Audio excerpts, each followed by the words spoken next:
લગ્ન કરવા છે રાજા અને રાણીની જેમ, કે પછી ખોવાઈ જવું છે પેલેસની શાન અને પ્રકૃતિ સાથે? તો આજે જ બુક કરો તમારો સ્ટે અથવા તમારી ઇવેન્ટ balarampalace.com પરથી. આપણે ત્યાં એક કહેવત છે કે આ બેલ મુજે માર. માલદીવ્સની સાથે છેલ્લા કેટલાય સમયથી આ જ થઈ રહ્યું છે. એક દેશના પ્રધાનમંત્રી પોતાના જ દેશના એક બ્યુટીફુલ સરસ મજાના લોકેશનને પ્રમોટ કરે તો એમાં માલદીવ્સને પેટમાં દુખાડવાનું ક્યાં આવે છે? પણ કમનસીબે માલદીવ્સે એ કર્યું. લક્ષદ્વીપનું પ્રધાનમંત્રીનું પ્રમોશન એટલું બધું નડ્યું કે એના પછી બે દેશોના સંબંધો પર અસર થઈ, અને એ અસર એટલી હદ સુધી થઈ કે સોશિયલ મીડિયા પર માલદીવ્સના મંત્રીઓએ એક પછી એક ભારત વિરોધી અને ભારત દેશના પ્રધાનમંત્રી વિરોધી ટિપ્પણી લખવાનું શરૂ કર્યું, અને પછી જે હાલત થઈ એના વિશે આજે વિસ્તારથી વાત કરવી છે. નમસ્કાર, આપની સાથે હું દેવાંશી.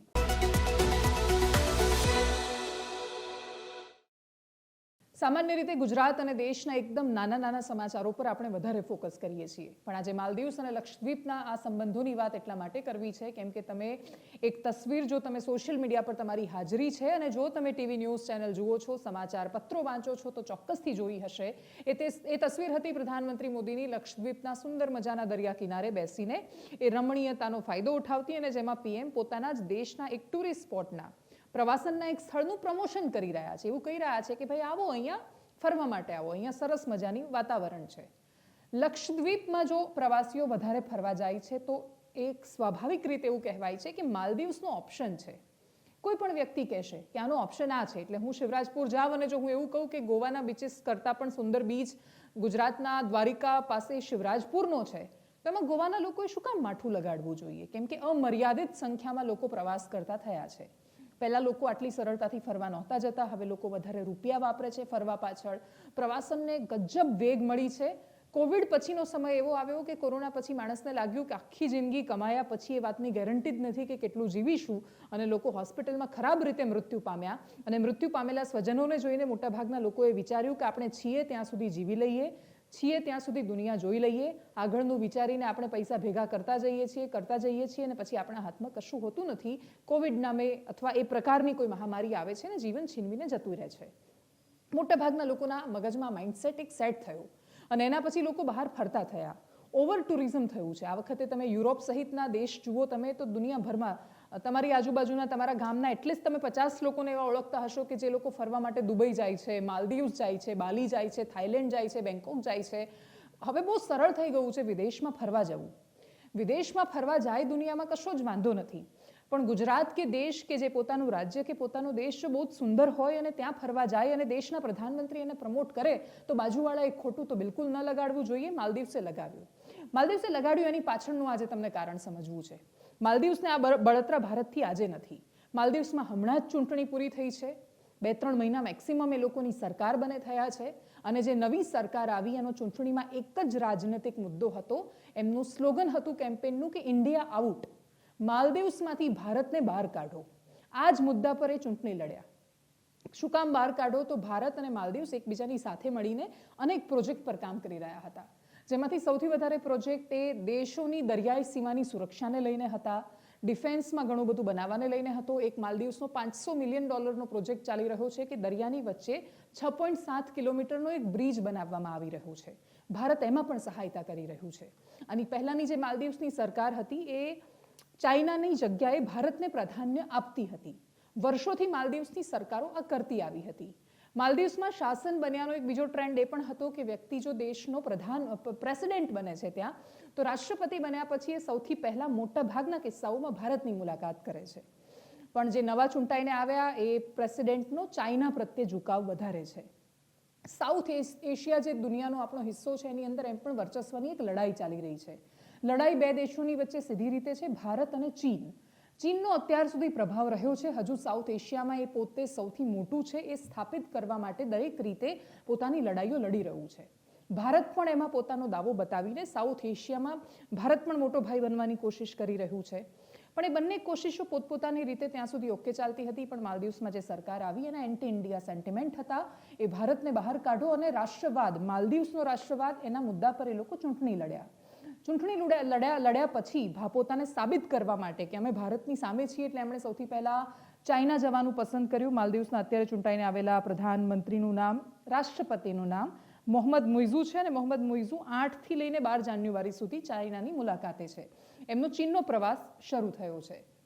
એમના ચીનના પ્રવાસ શરૂ થવાની પહેલાં જ પ્રધાનમંત્રી મોદીનું લક્ષદ્વીપમાં જવું, લક્ષદ્વીપને સરસ મજાના ટુરિસ્ટ લોકેશન તરીકે મૂકવું કે તરત જ ત્યાંના 3 મંત્રીઓ માલશા શરીફ, મરિયમ શિયુના અને અબ્દુલ્લા મહેઝૂમ મજીદ, આ 3નું સ્ટેટમેન્ટ આવ્યું. એમણે પ્રધાનમંત્રી માટે કયા શબ્દો વાપર્યા? કોઈએ એમને જોકર કહ્યા, તો કોઈએ એમને કઠપૂતળી એટલે કે પપેટ કહ્યા, તો કોઈએ એમને આતંકવાદી ટેરરિસ્ટ કહ્યા. તમે પોતાના એવા પડોશી દેશના પ્રધાનમંત્રીને આતંકવાદી કહી રહ્યા છો જે દેશની સાથે તમારે સૌથી વધારે નિકટનો સંબંધ અત્યાર સુધી રહ્યો હતો. જ્યારે તમે ચૂંટણી કરો છો, ત્યારે ચૂંટણીમાં જાઓ છો, ત્યારે ચૂંટણી લડતી વખતે તમારા પ્રચાર માટે તમે રાષ્ટ્રવાદનો મુદ્દો ઉપાડી શકો છો, પણ એના પછી તમારે વૈશ્વિક વિચાર રાખવો જ પડે છે. તમે પોતાના પડોશી વિશે આવું ન બોલી શકો, ને પણ એવા પડોશી વિશે કે જે પાવરફુલ હોય. માલદીવ્સના મંત્રીઓએ આ ભૂલ કરી કે તરત જ ભારતના વિદેશ મંત્રાલયે સમન્સ મોકલ્યા અને ભારતના વિદેશ મંત્રાલયે સ્પષ્ટતા માંગી કે માલદીવ્સની સાથે ભારત મિત્રતાવાળા સંબંધો શું કામ રાખે.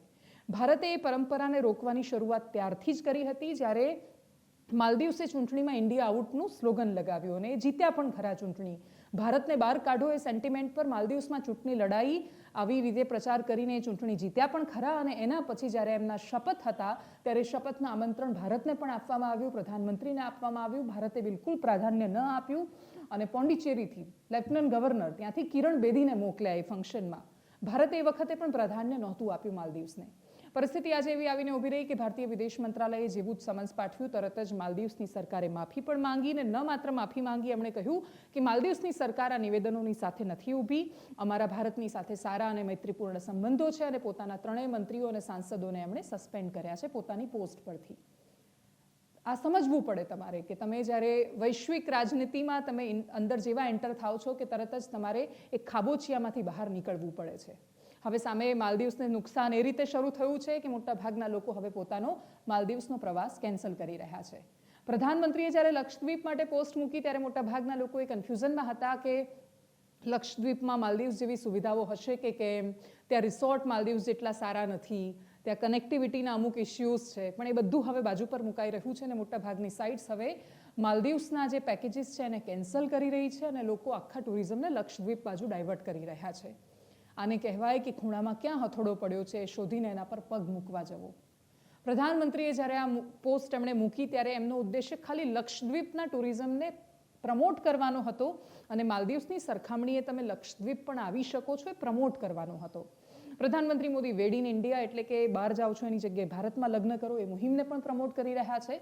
તો ભારતના પ્રવાસન સ્થળોને પણ કરી રહ્યા છે, એનું પ્રમોશન કરી રહ્યા છે. અને દેશના પ્રધાનમંત્રી જો પોતાના દેશના ટુરિસ્ટ સ્પોટને પ્રમોટ નહીં કરે તો એ માલદીવ્સના બીચને તો પ્રમોટ કરવાના નથી. એકદમ લોજિકલ વાત હતી. પણ છતાંય જે લોકો ખાલી રાષ્ટ્રવાદની વાતો કરીને ચૂંટણીમાં બૂમો પાડીને સરકારમાં આવી જાય છે, એ લોકો સરકારમાં આવ્યા પછી ભૂલી જાય છે કે ચૂંટણી વખતેના ભાષણના મુદ્દાઓ અને દેશની સરકાર ચલાવવી એ બંનેમાં આસમાન જમીનનો ફરક હોય છે. માલદીવ્સને પ્રથમ ગ્રાસે મક્ષિકા આવી છે અત્યારે અને પરિસ્થિતિ અત્યારે એનાથી પણ વધારે ભયાનક એ છે. માલદીવ્સની મોટા ભાગની 3જા ભાગની ઇકોનોમીનો આધાર પ્રવાસન પર છે અને સૌથી વધારે પ્રવાસીઓ ત્યાં રશિયા અને ભારતથી જતા હોય છે. માલદીવ્સનો જે સમય આવી રહ્યો છે આવનારા સમયમાં ઘણા બધા પ્રશ્નોના જવાબ આપશે. બીજો એક મેસેજ એ પણ છે કે તમારા દેશની મોટા ભાગની આર્થિક વ્યવસ્થાઓ જો પ્રવાસન પર આધારિત હોય તો એ ગમે ત્યારે ભાંગીને ભૂક્કો થઈ જાય છે અને તમે વૈશ્વિક દબાણનો સામનો કરી શકો છો. ઉદાહરણ તરીકે શ્રીલંકાએ જે જોયું કે શ્રીલંકાની આખી ઇકોનોમી ત્યારે તૂટી પડી જ્યારે શ્રીલંકામાં અંદર પરિસ્થિતિ ખરાબ થઈ. તમારી આખું જે ઇકોનોમી અર્થતંત્ર એ તો પ્રવાસન પર આધારિત હતું. હવે પ્રવાસીઓ જતા જ નથી. શ્રીલંકાની પાસે પણ બહુ સુંદર બીચીસ છે. પ્રવાસીઓ જેવા જવાના બંધ થયા દેશની પરિસ્થિતિના કારણે આખું અર્થતંત્ર ભાંગીને ભૂક્કો થયું. દેશની વાત કરીએ હવે, કેમ કે દુનિયાદારીની બહુ જ મોટી મોટી વાતો કરતાં દેશની અમુક પરિસ્થિતિઓ પર પણ વાત કરવી છે, રાજ્યના વિષયો પર પણ વાત કરીશું. પ્રધાનમંત્રી મોદીની વાત છે એટલે ગુજરાત સાથે સાંકળીને વાત કરી દઈએ કે ગુજરાતમાં વાઇબ્રન્ટ સમિટની શરૂઆતના રૂપે પ્રધાનમંત્રી મોદી ગુજરાતમાં આવી રહ્યા છે. પ્રધાનમંત્રી મોદી આજ રાતથી ગુજરાતના પ્રવાસે આવી જવાના છે. આવતીકાલે બપોરે 3 વાગે યુએઈના પ્રમુખની સાથે પીએમ એરપોર્ટથી લઈને ઇન્દિરા સર્કલ સુધી રોડ શો કરવાના છે અને ગુજરાતમાં ફરી એકવાર વાઇબ્રન્ટનો માહોલ મૂકી દેવાના છે. પ્રધાનમંત્રીનું મુખ્યમંત્રીથી પ્રધાનમંત્રી સુધીની સફરમાં વાઇબ્રન્ટનું બહુ વિશેષ યોગદાન રહ્યું છે.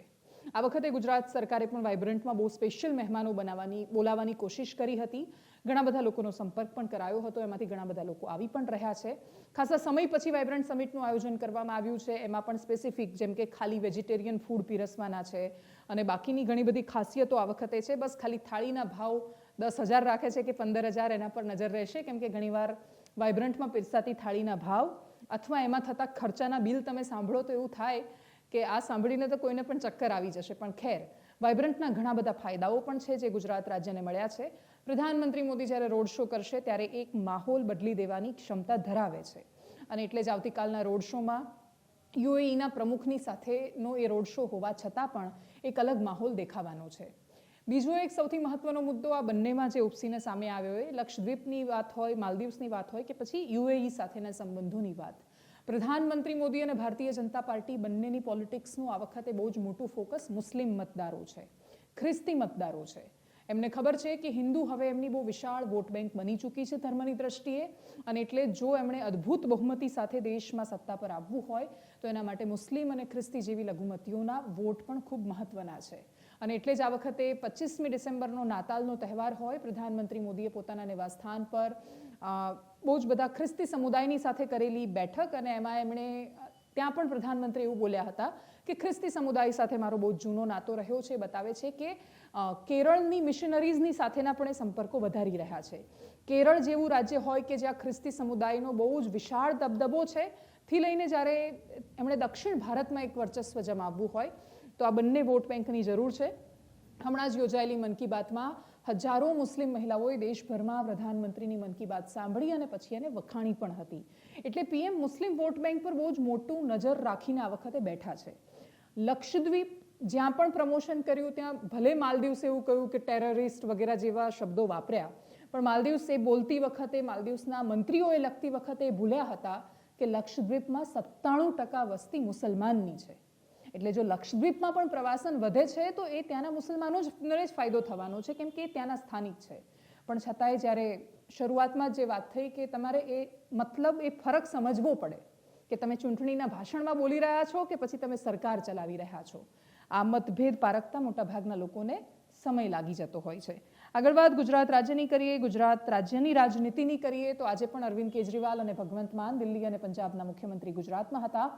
ચૈતર વસાવાના સમર્થનમાં ગઈકાલે નેત્રંગમાં એક વિશાળ જનસભાનું આયોજન કરવામાં આવ્યું હતું. એની અંદર એમણે ભરૂચ લોકસભાના આમ આદમી પાર્ટીના ઉમેદવાર તરીકે ચૈતર વસાવાની ઘોષણા કરી દીધી છે. હજી સુધી ઇન્ડિયા ગઠબંધનનો હિસ્સો હોવા છતાં ગુજરાતમાં આમ આદમી પાર્ટી અને કોંગ્રેસનું ગઠબંધન થશે કે નહીં એ વિષય પર કોઈ સ્પષ્ટતા પૂરી નથી પાડવામાં આવી. ગુજરાત કોંગ્રેસ આમ આદમી પાર્ટી સાથેના ગઠબંધન સાથે સહમત નથી. અરવિંદ કેજરીવાલને ભીડ જોઈને ચોક્કસથી એવું લાગ્યું હશે કે ભરૂચ લોકસભા તો આમ આદમી પાર્ટીના ખાતામાં આવી જવાની છે. પણ એક બહુ જ મોટું ફેક્ટર જે મિસ થઈ રહ્યું છે દરેક દ્વારા એ છે છોટું વસાવા.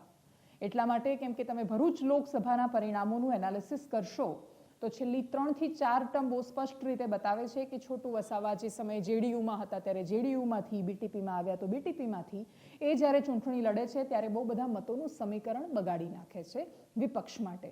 ભારતીય જનતા પાર્ટીને સીધો ફાયદો થાય છે. 2014 અને 2019માં તો પ્રધાનમંત્રી મોદીનો દબદબો અને માહોલ હતો. એની પહેલાની લોકસભામાં પણ મનસુખ વસાવા જ ચૂંટણી જીતતા આવ્યા છે. છેલ્લી 6 ટર્મથી ભારતીય જનતા પાર્ટીમાંથી સતત ચૂંટાતા આવતા સાંસદ સભ્ય છે મનસુખ વસાવા. તો મનસુખ વસાવા સારા નેતા છે, આદિવાસીઓ એમને પ્રેમ કરે છે. એ બધા સમીકરણોની સાથે સાથે સૌથી મોટું સમીકરણ એ છે કે છોટું વસાવાની પાર્ટી દરેક વખતે ત્યાં વોટ બગાડે છે. અને એટલે જ્યારે ક્લિયર બે પક્ષોની વચ્ચે લડાઈ નથી થતી. જો ચૈતર વસાવા વર્સિસ ભારતીય જનતા પાર્ટી જ માત્ર ખેલ હોય તો ભરૂચ લોકસભા બીજેપી માટે ખાસી અઘરી બેઠક બની જાય. પણ ભારતીય જનતા પાર્ટી નિશ્ચિંત છે, કેમ કે એમને ખબર છે કે એમની પાસે હજુ તો મહેશ વસાવા, છોટું વસાવા, એટલે તમે સમજો મહેશ વસાવા અલગ પાર્ટીમાંથી લડે, છોટું વસાવા પોતાની પાર્ટીમાંથી પોતે અથવા બીજું કોઈ લડે, ચૈતર વસાવા લડે છે, એની સામે બીજેપી કોઈ નવો જ ઉમેદવાર આપે છે, કાં તો મનસુખ વસાવાને આપે છે, ઉપરથી કોંગ્રેસનો કોઈ ઉમેદવાર છે જે સંભવતઃ મુસ્લિમ ઉમેદવાર હોઈ શકે છે. તો ભરૂચના મુસ્લિમના વોટ કોંગ્રેસની પાસે ગયા, વસાવા સમુદાયના વોટ વહેંચાઈ ગયા અને બાકીના બધા વોટ ભારતીય જનતા પાર્ટી પાસે ગયા. કોની જીત થાય? અને એટલા જ માટે જે રાજકીય સમીકરણો છે એમાં ભારતીય જનતા પાર્ટીની તમે ગમે તેટલી આલોચના મુદ્દાસર કરો, એ હકીકતને તમે નકારી નથી શકતા કે ભારતીય જનતા પાર્ટી રાજકીય ગણિત અને કેમિસ્ટ્રી બંનેમાં ડિસ્ટિંક્શન સાથે દરેક વખતે પાસ થાય છે. એનો મતલબ એમને પોલિટિકલી સમજ છે કે ક્યાં કેવી રીતે શું થઈ શકે છે. જો મુદ્દાસરની જ દરેકની પાસે લડાઈ હોત, છોટુ વસાવા જો પોતાના મુદ્દાને લઈને કે આદિવાસીઓની એકતાને લઈને જેટલા અગ્રેસર હોત તો એ ચૈતર વસાવાનું સમર્થન કરી શકતા હતા.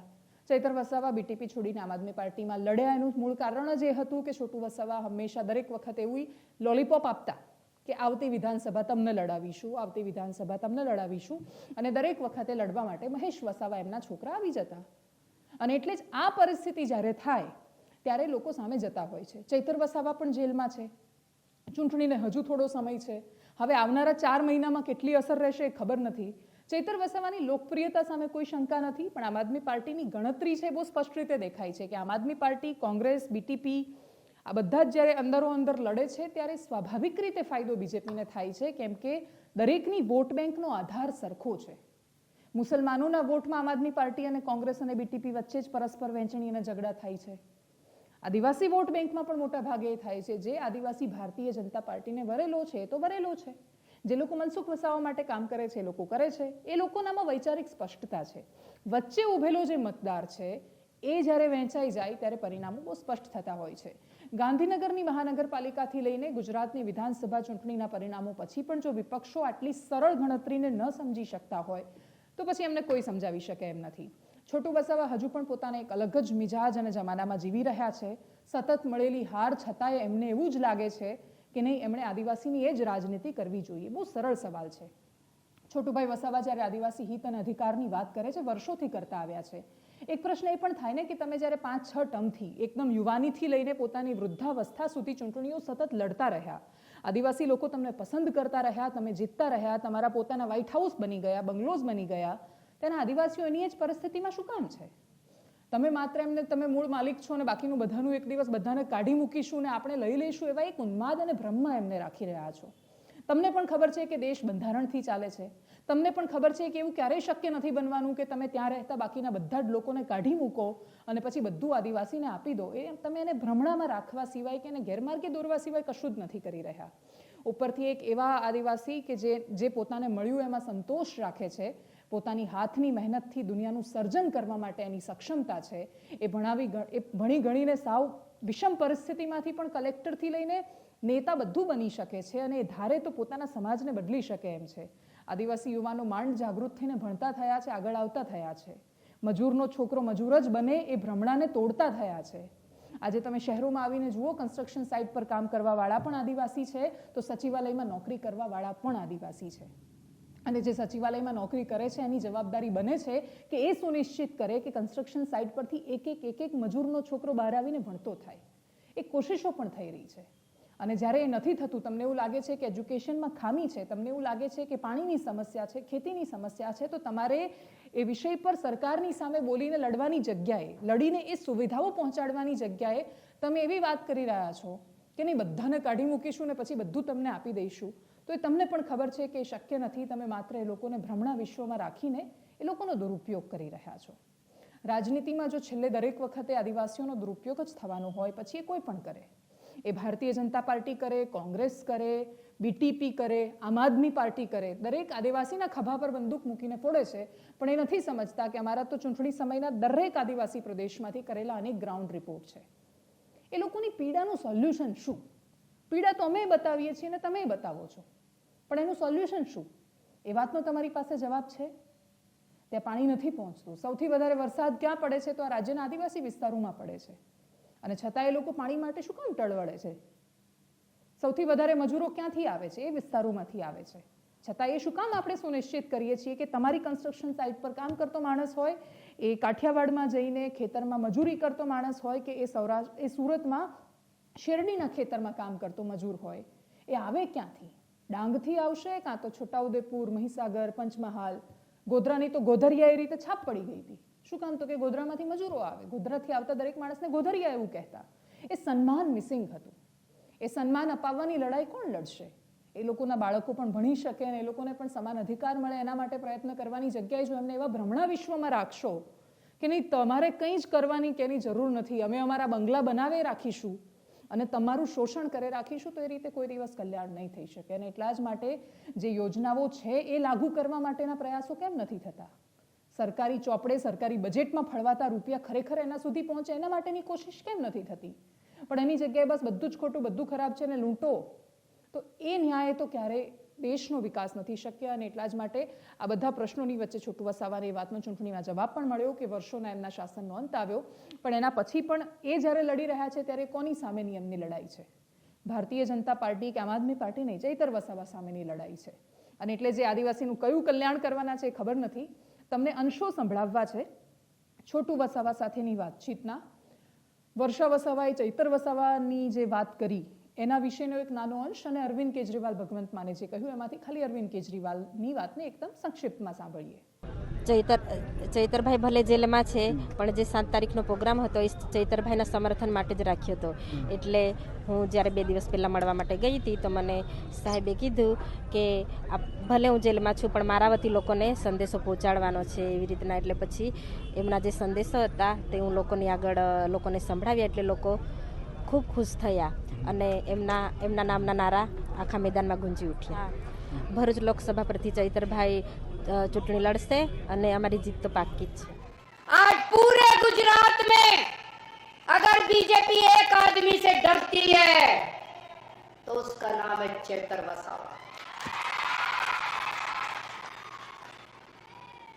मैं बीजेपी को कहना चाहता हूं, बीजेपी वालों, आने वाले समय में चैतर वसावा तुम्हारा काल बन के निकलेगा. तुम्हारा सत्यानाश करेगा बीजेपी का चैतर वसावा जिस दिन बाहर आएगा. या तो उसको छोड़ दो, नहीं तो आज से गुजरात के अंदर बीजेपी की उल्टी गिनती शुरू हो गई है. उस पे ये लोग दबाव डाल रहे हैं चैतर वसावा पे. मुझे संदेश आया था चैतर वसावा का, उस पे दबाव डाल रहे हैं बीजेपी में शामिल हो जाओ, तुमको मंत्री बना देंगे, बीजेपी में शामिल हो जाओ, तुमको करोड़ों रुपया देंगे, आम आदमी पार्टी छोड़ दो. दोस्तों, आज मैं ऐलान करना चाहता हूं, आम आदमी पार्टी की तरफ से आने वाले लोकसभा चुनाव में भरूच सीट से चैतर वसावा चुनाव लड़ेंगे.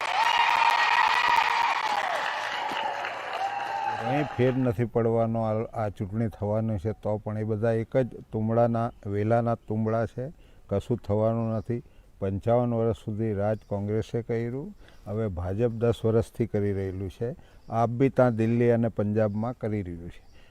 શું ફેર પડ્યો છે મને કહો લોકોના જીવનની અંદર? વાદા તેરા વાદા, झूठा તેરા વાદા, મોદી તેરા વાદા, હા, ગધે પે ઘોડા, ઘોડે પે ગધા, એવી સરકારો અત્યારે ચાલી રહી છે. એટલે એમાં કોઈ બેનિફિટ ભારતના લોકોને કે આદિવાસીઓને નથી. અમે તો કામ કરીને બતાવ્યું છે ને. હા, જાગૃત કર્યા, એ અમારા માટે મોટી વાત છે ને. આજે લોકો સંવિધાન બોલતા થઈ ગયા છે. હા, 11માં મેં રેલી કાઢી સંવિધાન ઇમ્પ્લિમેન્ટ કરવાની, ત્યાંથી અંબાજીથી ધરમપુર સુધી, ડાંગ સુધી. એમાં તો કેટલા લોકો જાગૃત થઈ ગયા છે. આગળ ગુજરાતમાંથી શરૂ થયેલા અને આખા દેશમાં ચર્ચાસ્પદ બનેલા બીજા એક સમાચારની વાત કરીએ. એ વાત હતી બિલ્કિસ બાનુના અપરાધીઓને ગુજરાત સરકારે મુક્ત કરવાનો જે નિર્ણય કર્યો હતો, સુપ્રીમ કોર્ટે એને પાછો ખેંચી લીધો અને પ્રશ્ન કર્યો ગુજરાત સરકારને કે કયા અધિકારથી તમે એમને મુક્ત કર્યા. એમને સજા માફ કરવાનો અધિકાર ગુજરાત સરકારનો હતો જ નહીં. કેસ મહારાષ્ટ્રમાં ચાલી રહ્યો છે. તમે ગોધરા કોર્ટનો અભિપ્રાય લઈ રહ્યા છો, જે ગોધરા કોર્ટમાં ક્યારેય આ કેસ જ નથી ગયો, અને પછી તમે એમને જેલ મુક્ત કરી રહ્યા છો. એ જેલ મુક્ત થયા એના વિશે મોટા ભાગના લોકોને ખબર નહોતી.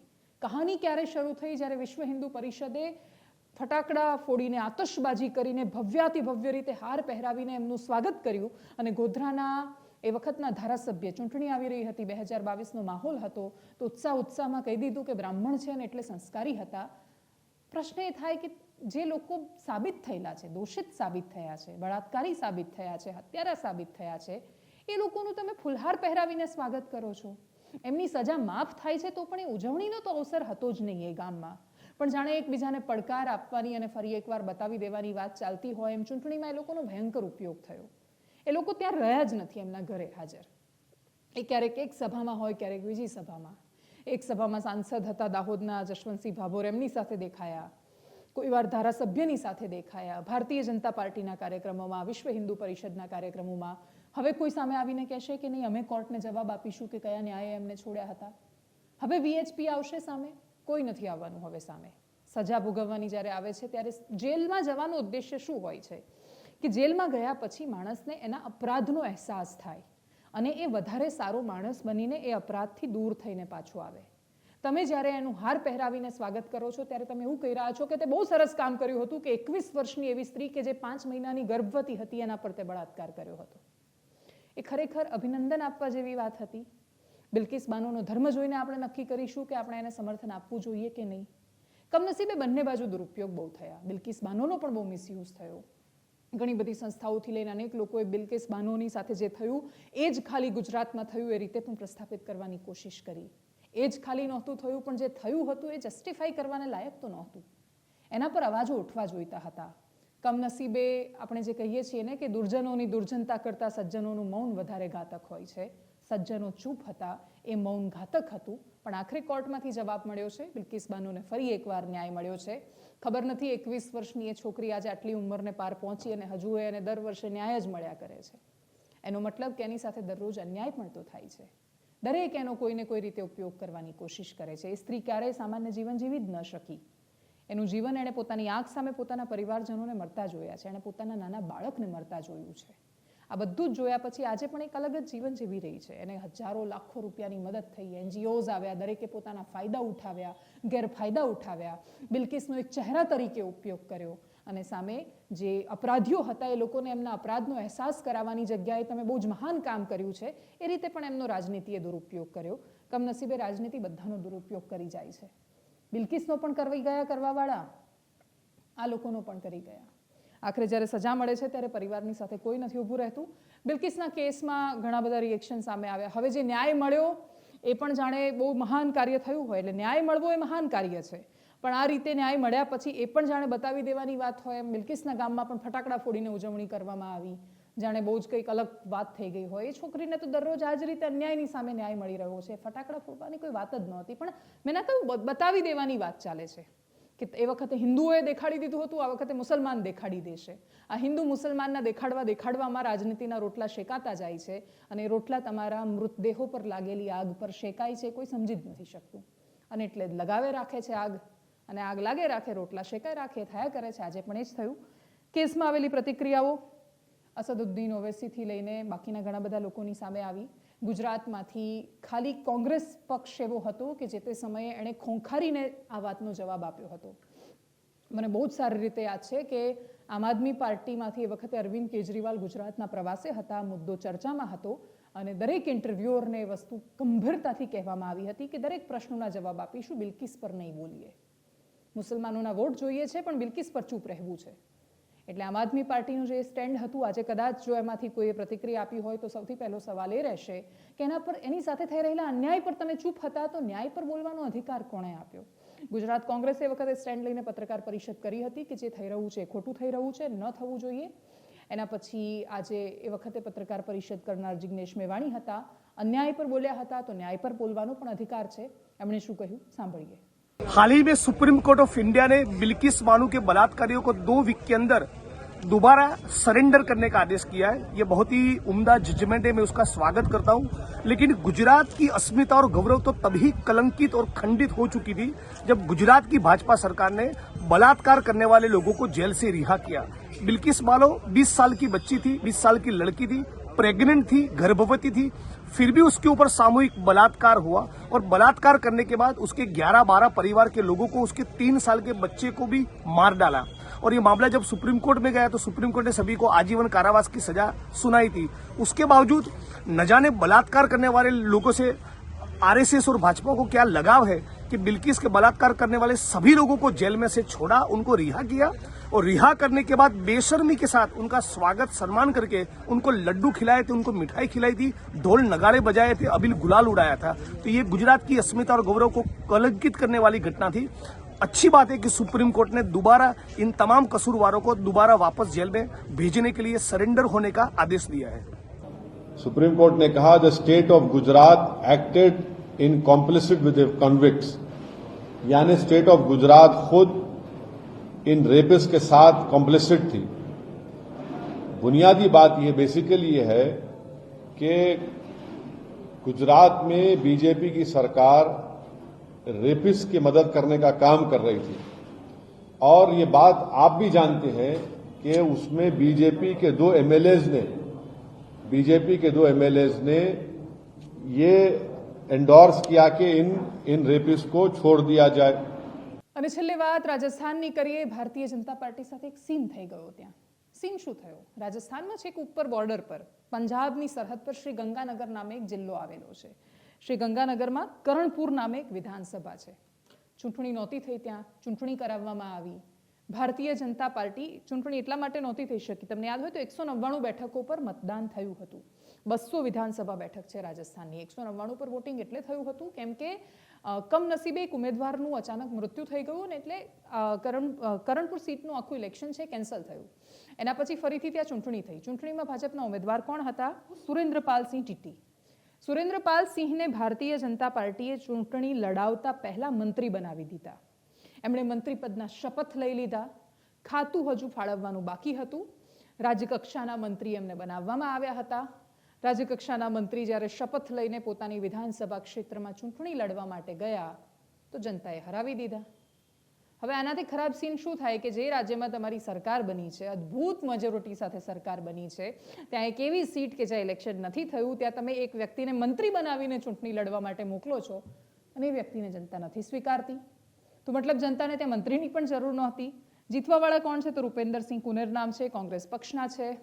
હવે આ કોંગ્રેસની પણ આ દ્વિધા રહેશે કે જેમ હારનો ટોપલો અશોક ગેહલોતના માથે આવ્યો તો જીતનું શ્રેય કોને જશે આ એક બેઠક પર? મોટાભાગે સચિન પાયલટને જાય એવી સંભાવનાઓ છે. તો લોકો કહી રહ્યા છે કે કોંગ્રેસ માટે એક હવે સહાનુભૂતિનો માહોલ રાજસ્થાનમાં ઊભો કરવાની કોશિશ થઈ રહી છે. રાજસ્થાનનું પોલિટિક્સ એમ પણ સરળ રીતે જોવા જઈએ તો એકદમ પ્રેડિક્ટેબલ અને આમ જોવા જઈએ તો અનપ્રેડિક્ટેબલ. રાજસ્થાનને સત્તામાં રહેલા માણસો ગમતા જ નથી.